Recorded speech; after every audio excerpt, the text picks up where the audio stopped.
সকাল থেকে একটা বিষয় নিয়ে আমরা প্রচণ্ড রকমের আলোচনার সম্মুখীন এবং আপনাদের মনে অনেক দ্বিধা দ্বন্দ্ব ছিল যে মোবাইল ফোনের ব্যবহারের বিষয়ে একটা নির্দেশনা দেওয়া হয়েছিল। এখানে বলা হয়েছিল যে 400 গজের ভিতরে এটার সীমিত রাখতে হবে বা এর বাইরে রাখতে হবে। এটা আমরা সংশোধন করছি। মোবাইল ফোন নিয়ে ভোটাররা ভিতরে যাবেন এবং প্রার্থীরা যাবেন, তাদের এজেন্টরা যাবেন এবং তারা ছবি তুলবেন, কিন্তু গোপন কক্ষ যেখানে স্টাম্পিং হয় সেখানে করবেন না।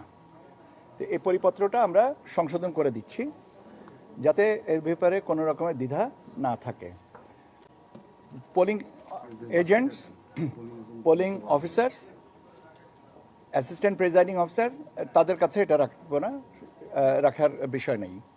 আপনাদের যে স্বাভাবিকভাবে যে প্রশ্নটা ছিল, কৌতূহল ছিল যে ভোটাররা এবং সংবাদকর্মীরা বা অবজারভার্সরা এটা নিয়ে ভিতরে যেতে পারবেন কিনা, সে বিষয়টা আমি নিশ্চিত করছি যে আপনারা নিয়ে যেতে পারবেন, ঠিক আছে, কিন্তু গোপন কক্ষের ছবি তুলতে পারবেন না।